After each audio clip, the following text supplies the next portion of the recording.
minutes. Whoa. Okay, I guess I'll start. Yeah. Can you do another one of those examples? Pat, Hey, Pat. joining this fun time. Can you do another one of the examples that the question I asked you where you look at the chemical, like which is greater than to see which way it moves? Oh, the membrane potential and equilibrium potential? Yeah. Okay. And I'll just make numbers up. Yeah, Alright. perfect. Okay. So, if we have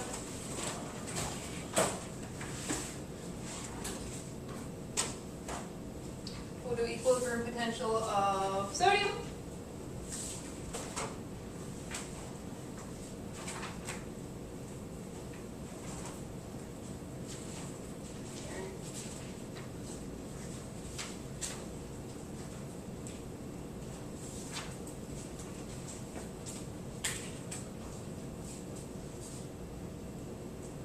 I don't love this example, and you'll see why in a minute, but we'll go ahead and go through it.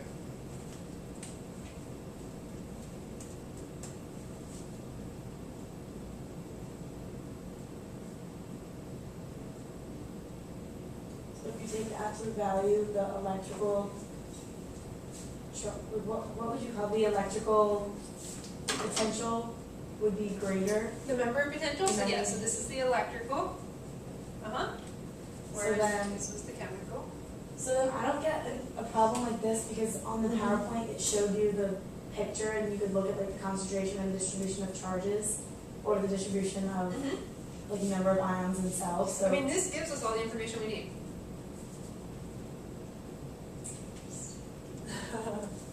Alright, so if we have our cell, alright, okay. So if you take the absolute value, Mhm. the electrical potential is going to be greater than the chemical. So that Mhm. means you're going to be looking at the charges, exactly. and it's negative on the inside and positive on the outside. So which direction does sodium want to move? It's going to want to move out because it's a positive ion.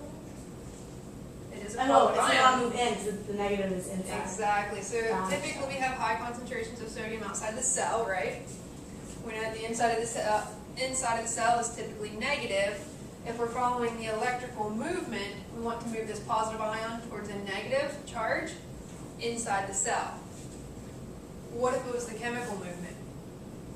Which direction do we move chemically? Are the chemical movements active or passive? They're passive. It moves in. Alright, so with sodium, both chemical and electrical movements are in the same direction. Right, down its concentration gradient is into the cell, towards the opposite charge is into the cell. Potassium is fun because potassium has different directions for chemical and electrical. Okay. But you wanted an example, so there we go. Thank you. No, yeah. But yeah, you definitely want to take absolute value. Alright, and then we look at, alright, now we have absolute value, 70 and 60. Obviously 70 is greater. 70 corresponds with the membrane potential, which is electrical, so we'll follow the electrical movement. The charge of the ion is going towards the opposite charge.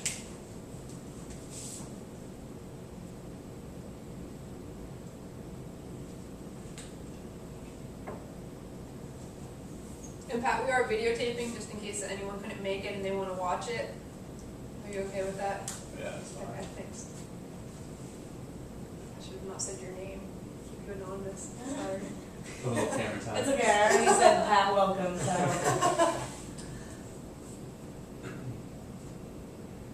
Alright, what's next?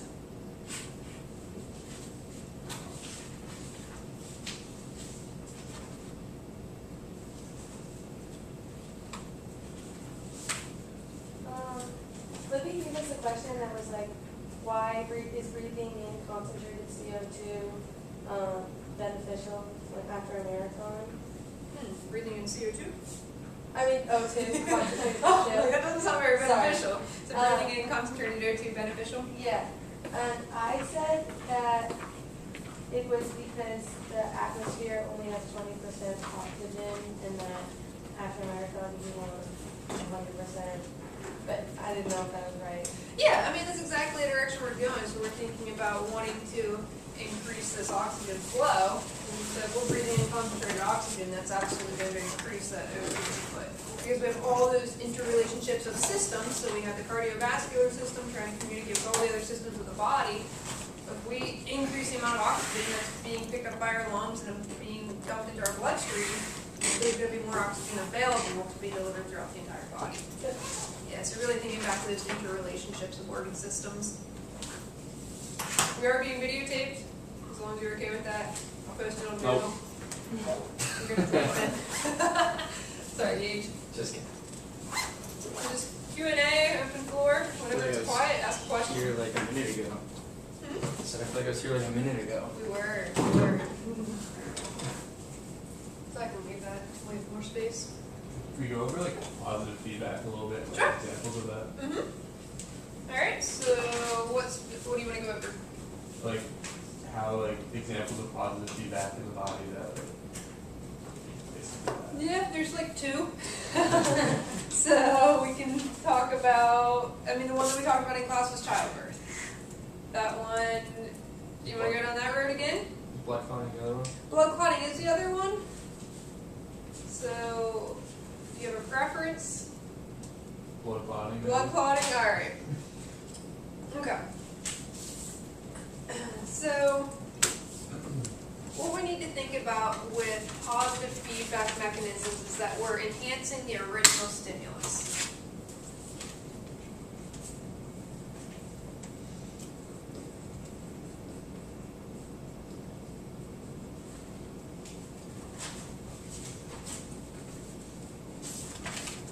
Alright, so we want to enhance the original stimulus.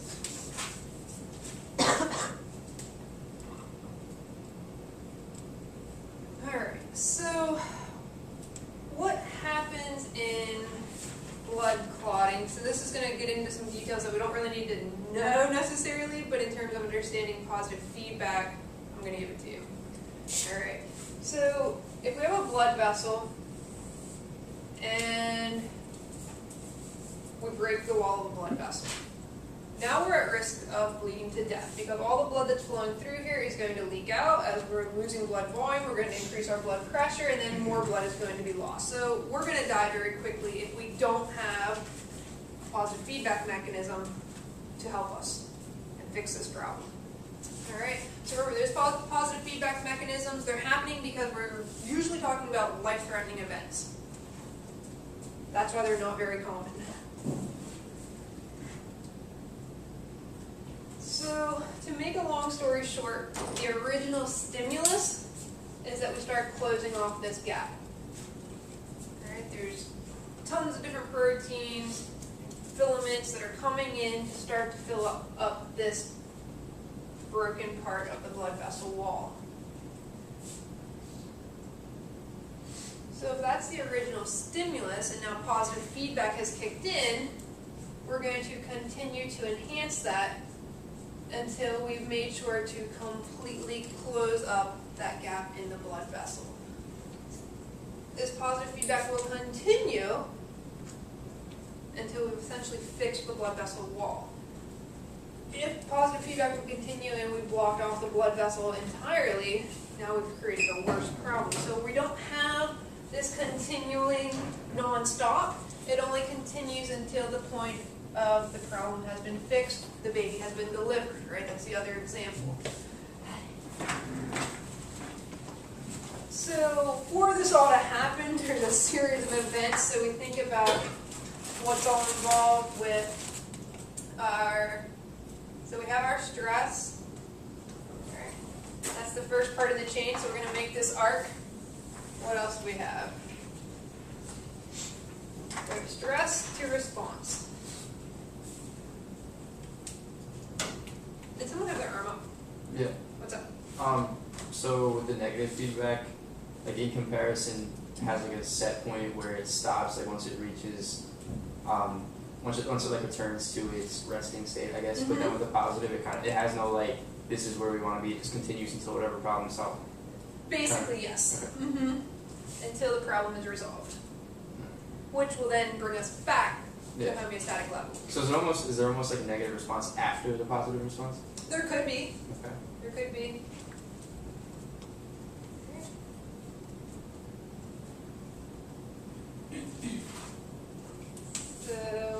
we have along this arc. Is that the direction you want to go with explaining it, or? Okay. Alright, so what's next? Receptor. Alright, so we have a receptor. I'm numbering it. Alright, then what? Input. Alright, we would have input, but how's the input? Oh, I see what you're doing. Okay. Yeah, so we have input. Input is traveling along which pathway? Good. So we have our afferent pathway. Where's this input traveling to? Yep, we got our control center. Now what? Output. Yep, output is traveling along which pathway? Efferent. Not to be confused with afferent. Alright. Then what? Where is this? Well, where are we going to have our? Yep, we got to go to effectors, usually muscles and glands. Usually. It can be other cells of the body. And then we have a response.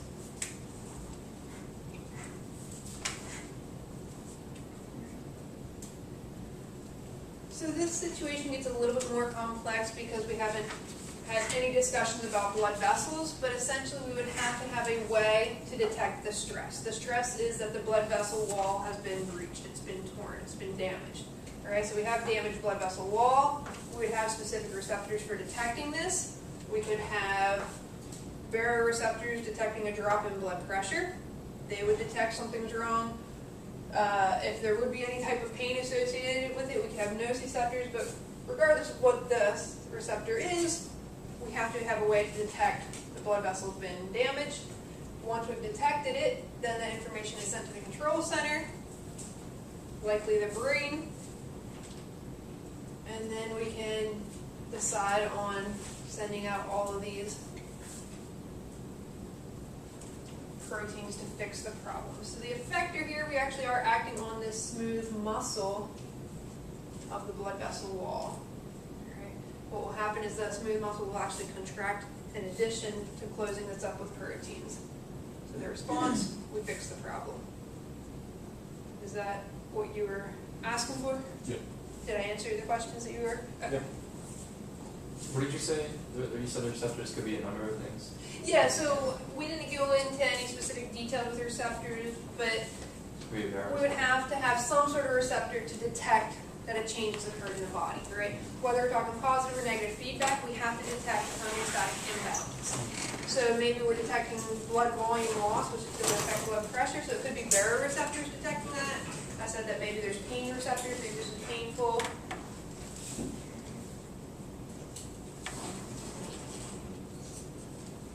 What was the receptors used for the childbirth? The childbirth, so remember we had stretch receptors in the uterus. Right, so as the uterus is being stretched and as the cervix is being pushed upon with the head of the baby, those stretch receptors are sending the signal to the brain.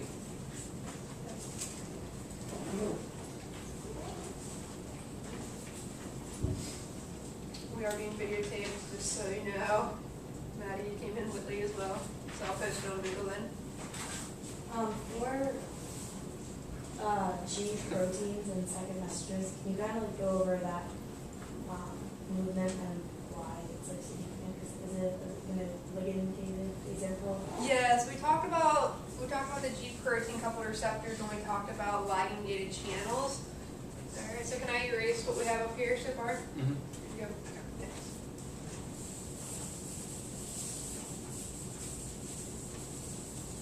All right, so when we have our plasma membrane, we have these ligand-gated channels, and essentially all that we're requiring is for a ligand to bind and the channel opens, right? So I guess without the ligand, we should have one closed. When the ligand binds, it opens. So this would be the outside of the cell, this would be the inside of the cell.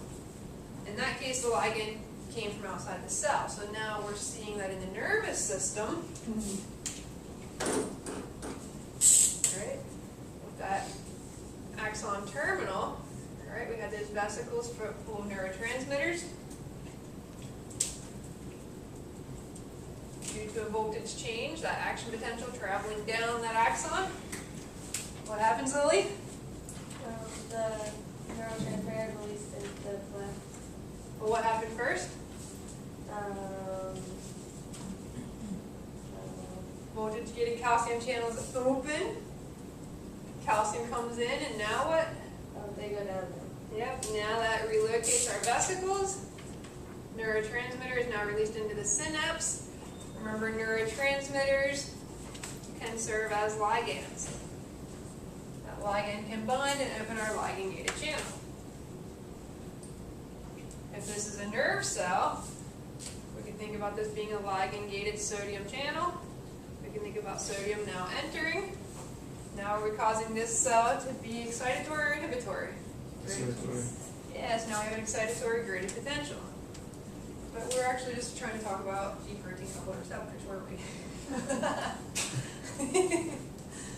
Anyways, nice little segment to remind ourselves of how this all connects. So we can have a ligand that opens a ligand-gated channel externally, or we can have the G protein coupled receptor mechanism, which is an internal, inside the cell mechanism.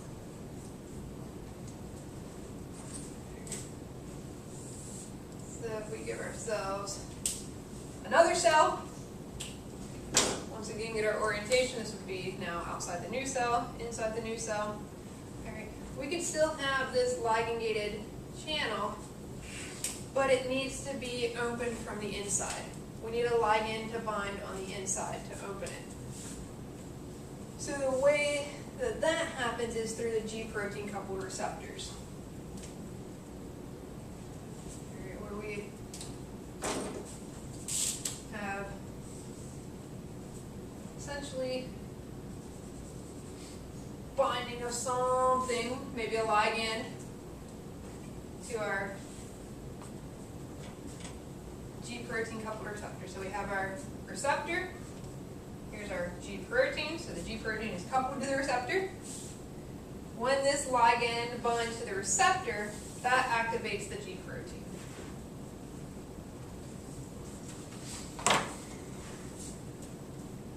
Another long story short, this leads to the release of second messengers, aka, in this case, our ligand. Now we can bind and open.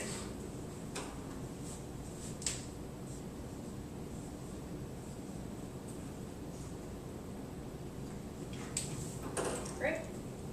So now we're open. Does that make more sense? So the G protein is the second messenger? No, the G protein, activation of the G protein leads to the second messenger being released inside of the cell. Because we don't want these ligand-gated channels to always be open. So if second messenger, the ligand was just freely floating around, these would always be open. So it requires this sequence of events. Ligand binds the receptor, receptor activates the G protein leads to a cascade of intracellular events. Outcome is second messenger being available to bind to our ligand-gated channel from the inside. Now whatever this channel belongs to, if it's a ligand-gated potassium channel, now potassium can go out. But it couldn't do so until that channel opened. Does the fact that that needs a ligand to bind on the inside of the cell, like, is it specified differently, or is it still just a ligand-gated ion channel? It's still ligand-gated. I mean, we don't know what kind it is here. I'm just calling it a ligand-gated potassium. Okay. But no, it's still ligand-gated because it still is requiring this ligand to bind to open it. The gating mechanism is the same. It's just whether or not the ligand's binding on the inside or the outside. But they're still requiring a ligand.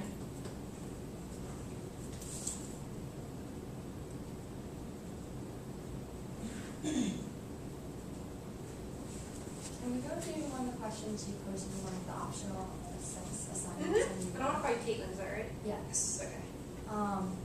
So it was this one that says, how do common antacids such as Tums work to neutralize the pH of the stomach? What class or membrane protein pumps are involved in describe how we pump to neutralize pH? Okay. Can we like what? Yeah, we can. Can I get rid of this?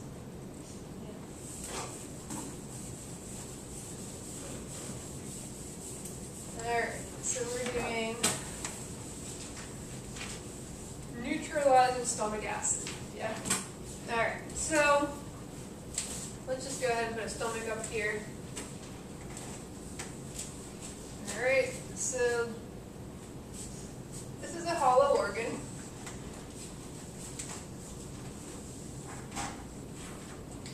This would be the lumen, and then it's lined with cells. Everyone agree with that so far? Alright, so we have a lumen, and we have all these cells. So we could actually kind of split them all off. Alright, and so forth. So essentially this is saying that we have a situation where we need antacids to neutralize stomach acid. So the acid is in very high concentration in the lumen of the stomach. Alright, this is where the issue is. We have tons of protons. Right, so we think about that pH scale, what makes something more or less acidic. We're looking at, for more acidic, we're looking at the concentration of our protons, right, our hydrogen ions.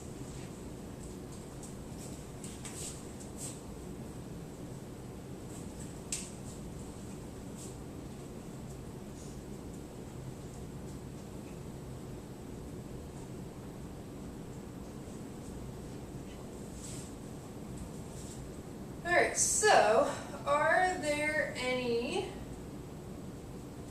primary active or secondary active pumps that you could use to fix this problem? So now we need to know our primary and active pumps and what they move, which ions they move and in which direction.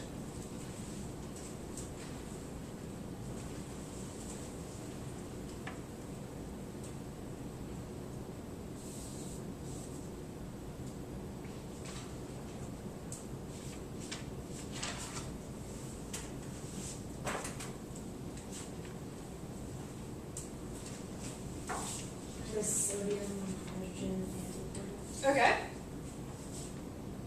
So we're moving in opposite directions. Okay, so we have a sodium, hydrogen, antiporter. Alright, so let's add that up here and see what happens. Alright. So it's going to be on our cell. Where do we typically have high concentrations of sodium, inside or outside of the cell? Outside. So if we have this antiporter, is it primary or secondary active? Secondary active. So we want to think about sodium moving down or against its gradient? Moving against the secondary active? Oh, I don't know. Alright, so remember that sodium is going to be the passive mover. Hydrogen, though, is going to be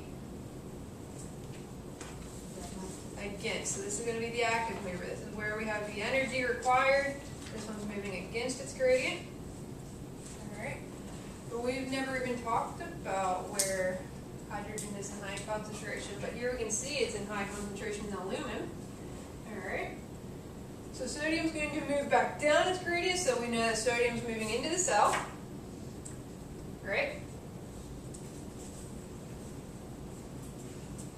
It's an antiporter, so even if we don't know where is a high concentration of hydrogen, even if we didn't have this information, what direction does hydrogen need to move if it's an antiporter? The opposite direction of sodium, right? So then hydrogen moves out. Did that help neutralize our pH? Did that help neutralize our problem? Can we use that pump though and do something to maybe not make our problem worse? Turn it off. We can turn it off. Alright, so we could block that pump. Alright, so now we're not going to continue to exacerbate the problem. That might be beneficial. So we could prevent more protons from being pumped into the stomach.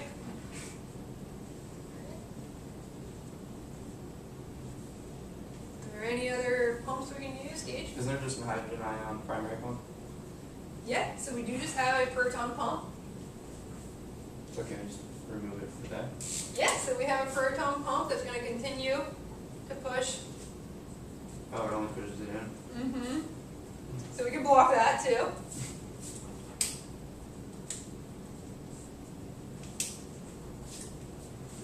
Oftentimes people who do have issues with this high acidity will be on proton pump inhibitors. Alright, so we're actually blocking this proton pump, preventing any more protons from being pumped in. But now this is where the TOMS part comes in, the antacid. Alright, so we can block these pumps so that we don't continue to pump more protons in, we don't continue to make the stomach more acidic. Do you know how the antacids work? No. Does anyone know how the antacids work? Now, clearly I wouldn't expect you to know that on the exam. I do put those optional assignments kind of broad to really get you thinking, get you exploring, because then you'll remember your situations better. And they're, essentially what is happening with the antacids is that they really bind to the hydrogen and help pull it through the GI tract. So we're helping kind of stabilize this proton, but then we're also going to help pull it through. So we can think about the antacids helping with the stabilization of these positive charges, promote the movement of them through the GI tract, but then the pumps are important because, okay, great, we pull them through, but now we pump more hydrogen in. We're back to our original problem. So we're really seeing both of these, the antacids with neutralizing by binding to, and then blocking pumps to prevent more proton entry. We see these working side by side to really get to the root of the problem. And the root of the problem might be that these pumps are overactive. Or maybe we just have a really acidic diet. Maybe we love drinking coffee. Does that make sense that you see how we can pull the pumps in to help by blocking them? So then the different pumps, are we just responsible for knowing the ones we've talked about in class? Yeah, so the slides that had like the examples, so I think there was like 5 symporters. Alright, and then there was like 3 antiporters. Yeah, so be familiar with what they are, what they're moving. You don't need to know ratios, but have a general sense of the ions that are being moved. Alright, or I would give you a question where I want you to move sodium and hydrogen with an antiporter. Alright, you have all the information you need with what I just said, because you know what a normal cell looks like. Well, we don't know hydrogen, but you know what an antiporter is.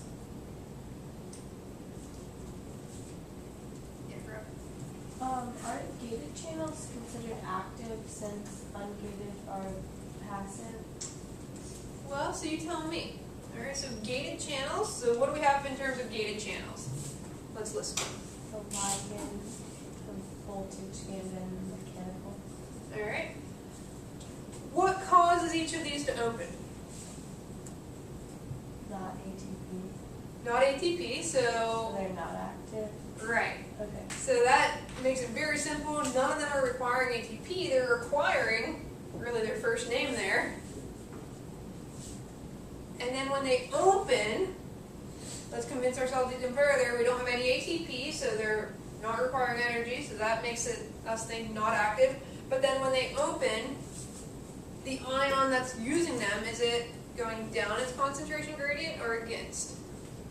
It's going down. So that's another passive movement. So we're not using energy, we're not using ATP, and we're moving down our chemical concentration gradient when they open. So they're passive.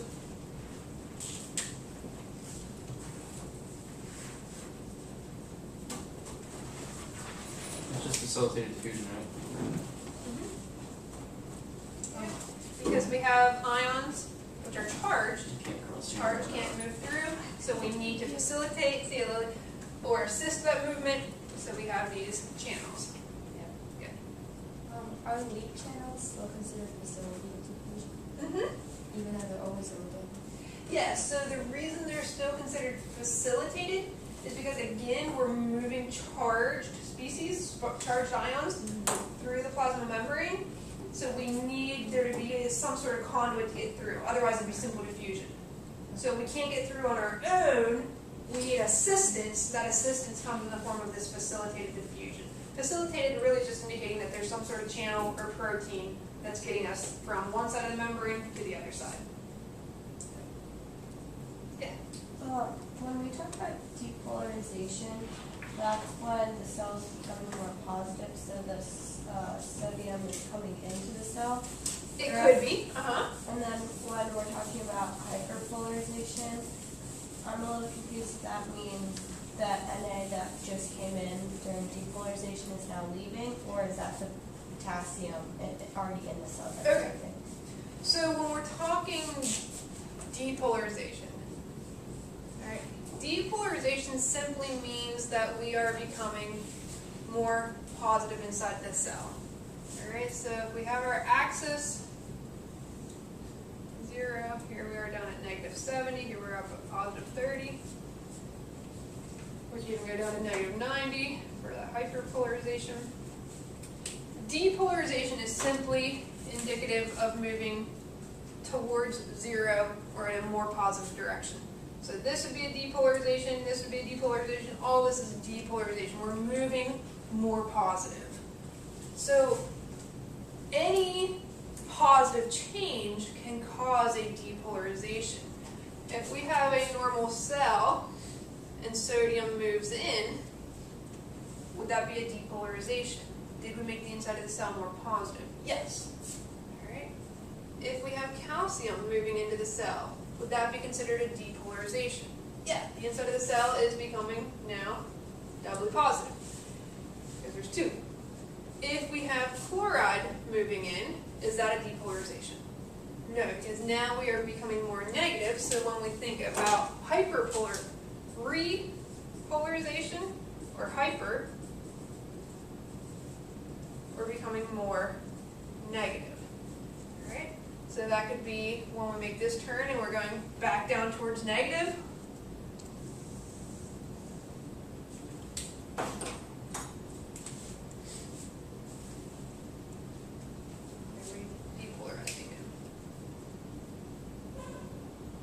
Does that make more sense? So to become more negative could have been chloride. We know with our neuron though, which ion is it that's making us more negative? So if we actually label, let's go ahead and just label this action potential with the correct ions. Alright.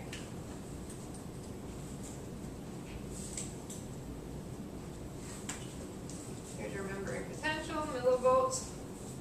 Alright, so how did we get from -70 to -55? Did we depolarize or hyperpolarize?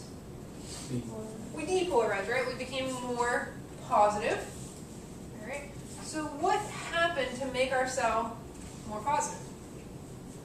Depends on what kind of cell. Well, so if we talk about a neuron specifically, yep. Yep, so we had sodium came in. How did sodium get in? Leak channels? So we could have leak channels. Remember though, the leak channels are what's really keeping us at this resting membrane potential. We've actually started to depolarize. In the neuron, it's the lighting gated first, right? So we could have, so this area, this could be as a result of lighting gated sodium channels Or mechanical. or mechanically gated sodium channels. And they're letting a little bit of sodium come in. This is our graded potential region. So where is it happening in the neuron? What part of the neuron? Cell body and dendrites. Yep, so we have cell body, soma, and the dendrites. And we think about this sodium coming in, this is excitatory, this is depolarizing, that's our excitatory postsynaptic potential. And that we sum it up, and if there's enough of those excitatory graded potentials happening, and we reach threshold, what happens then at the axon hillock? Action potential. The action potential. So what type of ion channels are opening at the axon hillock to allow this action potential to occur? Voltage gated. Voltage gated what? Sodium channels. Yep. And specifically, which gate? activation gate. We've activated this neuron. Alright, this voltage gated sodium channel with the activation gate open now lets a ton of sodium flood in.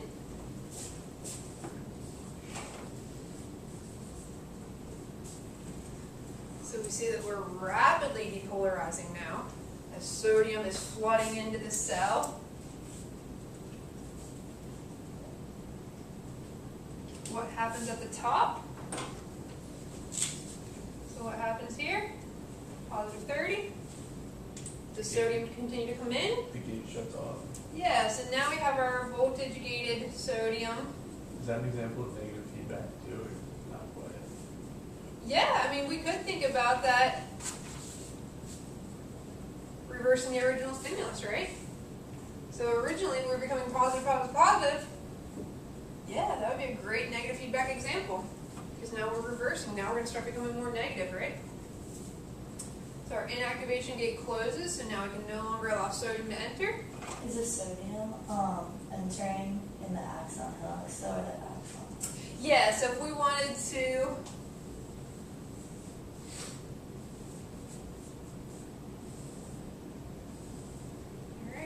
so remember, this is the region for our graded potential. So this is where we have that negative 70 to negative 55 with our ligand gated and mechanically gated sodium channels. The axon hillock is where we have the action potential voltage gated sodium channel activation gates opening.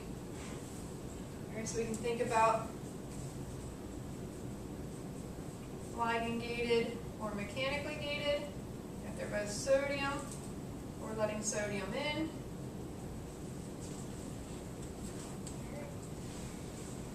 Whereas at the axon hillock, we have our voltage gated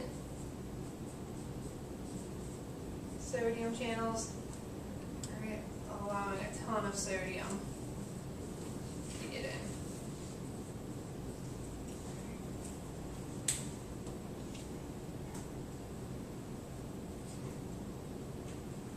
Do you know what happens after? Like, not really after. Never mind. Stupid question. I'm saying like in the actual axon, like the whole myelinated sheath allows the voltage to be held and that whole. Well, we will eventually get there. Since we didn't cover it in class yet, I wouldn't hold you responsible for that on Okay. this exam. Yeah. Yep. Alright. So then we've closed the voltage gated sodium channel inactivation gate. We can no longer allow sodium to come in.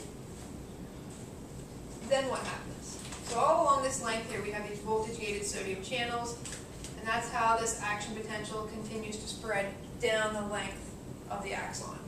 Alright, so we have, we're getting weird with colors here, we have all these little action potentials firing the whole way down this axon. This is happening the entire length, not just one major action potential for this neuron. Right? Because what's happening is, there's our axon, here's our bigger axon. Alright.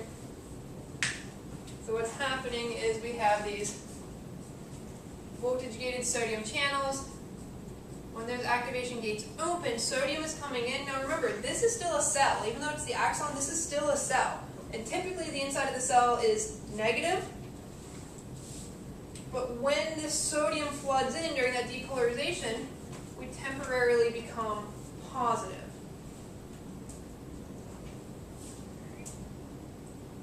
So all along the length, we kind of have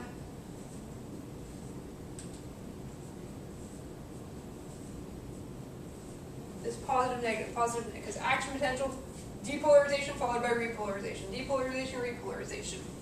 As this action potential is spreading, but how are we becoming negative once again? We know that we have these negative proteins in the nucleus, but that's all the way down here. We're in the axon now. So what is bringing us back to this negative value? We have leak channels. So leak channels are definitely going to help. They're not going to be able to keep up with the voltage gated channels. So what else happens at this peak? The refractory period starts. Okay, refractory period starts, and that's to be more specific. Sorry. What else happens here in terms of ion channels? Yeah, you're right, a refractory period does begin. Does it open up another voltage gated? Mm-hmm.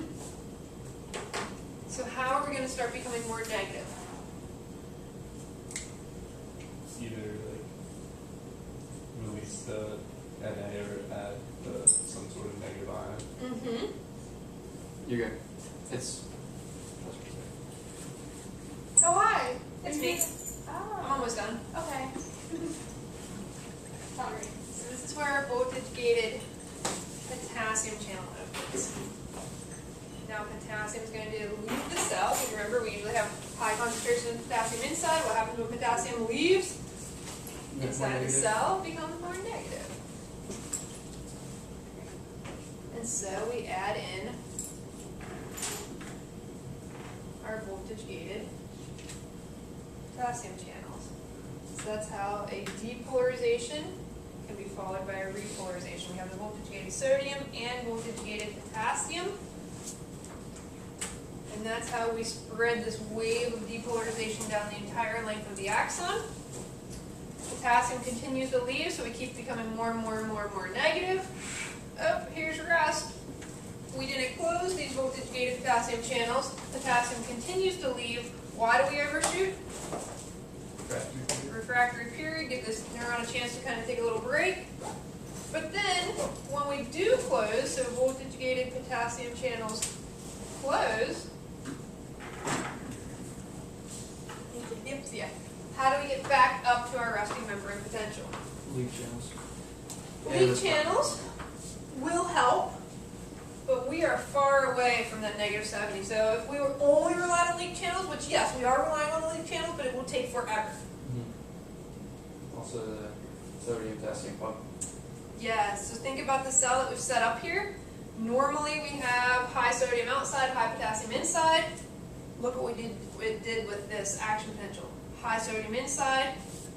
I should have added potassium out. So we have high sodium inside, high potassium outside. That's opposite of what's normal. How do we reset that? pH set it. That's sodium, potassium, ATPase. That quickly resets that cell back to normal, brings us back up to rest.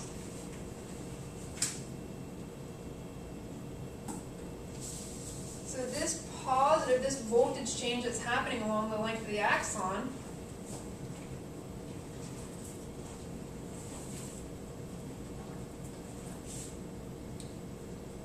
what happens when this voltage change reaches the axon terminal? So if we had another neuron here, here's our dendrites, how's this signal passed? So this positive charge, this voltage change is coming down the length of the axon.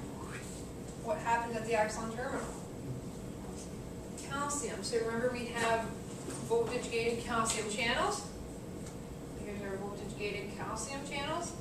This voltage change opens these channels. Calcium comes in. Why do we care about calcium coming in at the axon terminal? What do we have down here? Pushes this the vesicles. Yeah, they relocate. Now neurotransmitter can be released. Remember that neurotransmitter can be our ligand. Now could we start the whole process over with our ligand-gated sodium channels being activated on the next cell. Sodium comes in, excitatory postsynaptic potential, this excitatory graded potential. We depolarize. If we reach threshold, we have a depolarizing action potential. True. So it's the influx of like calcium that causes the release of the neurotransmitter. The influx of calcium causes the vesicles holding the neurotransmitter to move, Okay. and then, yeah, the calcium itself doesn't actually cause the release, it just Yeah. causes the relocation of them. Exocytosis then is how they're releasing, but long story short, yes, calcium is what's needed to get this neurotransmitter, this ligand, into the synapse. Okay. What if there's only a little bit of neurotransmitter released? Signal can stop. Yeah, so we might not be able to reach threshold. We might have a little depolarization, but then it'll come back to rest. Right? So we could have a little whoop, and then it comes back. What if this ligand is opening up ligand-gated chloride channels? Yeah, so we would actually go in this direction, come back to rest. So those graded potentials can be depolarizing or hyperpolarizing. They can be positive, or they can be negative, excitatory, inhibitory.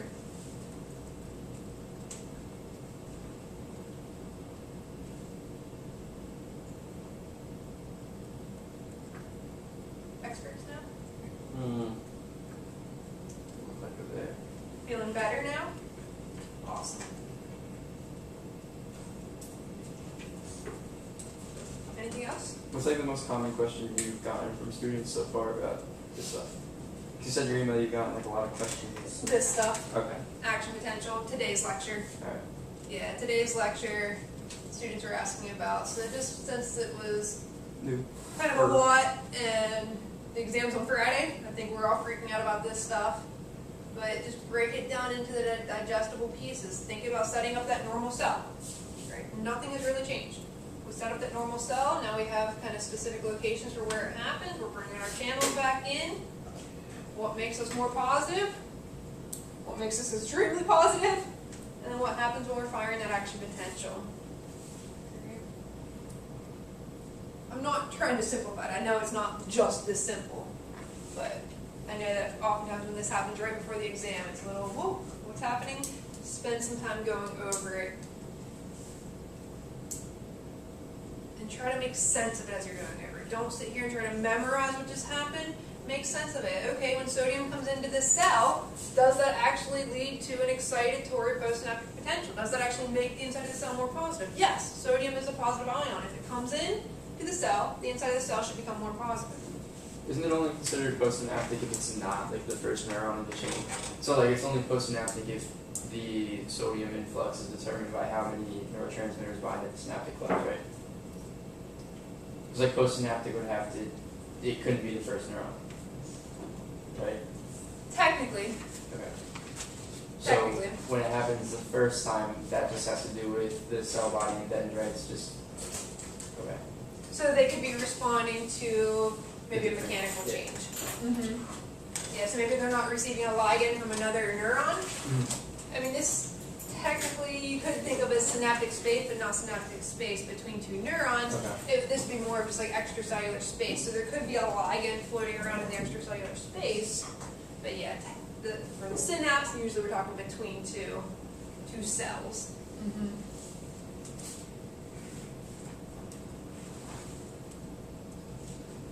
No other questions. I'm not going to hold you here just to hang out. Oh, Can we go with the structure of the exam? What I should expect? 5 multiple choice. Okay. The rest is going to be, I call it short answer essay, but it's primarily short answer. Good word things. No. Is it like That's word things. diagrams, tables, or just like writing? Both. Okay. Both diagrams, tables, figures. But I don't do an essay question of like having a question and then you fill the whole page. My essay questions are broken up into smaller prompts. So it might all be one common theme for an essay question, but it's going to be broken up into several short answer questions to give you more direction what I'm looking for with how you should answer it. Will it be like your optional things on Moodle, or will it be like the Tums example? Will it be that like big picture, or will it be more like this? Yes and yes. So the optional assignments are written very broadly, whereas the exam questions, would you agree, exam questions are much more specific? But the same ideas. Yeah. So like I think the way it is that the optional assignments are like made so you include everything, and then the task will just have one specific part of it, you should say. Yeah, perfect. So because optional, you want to think about it in all different ways so that you're prepared for the test, because it's better to over prepare than under prepare. But then the exam has to be more specific. Otherwise, answers could go on endlessly. Like you see with the optional assignments, there's so many ways to answer those questions, but it gets you thinking about it in different ways. I have no idea how Tums works.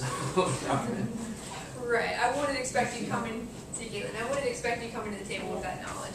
Alright, we're starting fresh, what have we learned in this class? Reading notes or lecture notes? That's what I'm expecting you to know.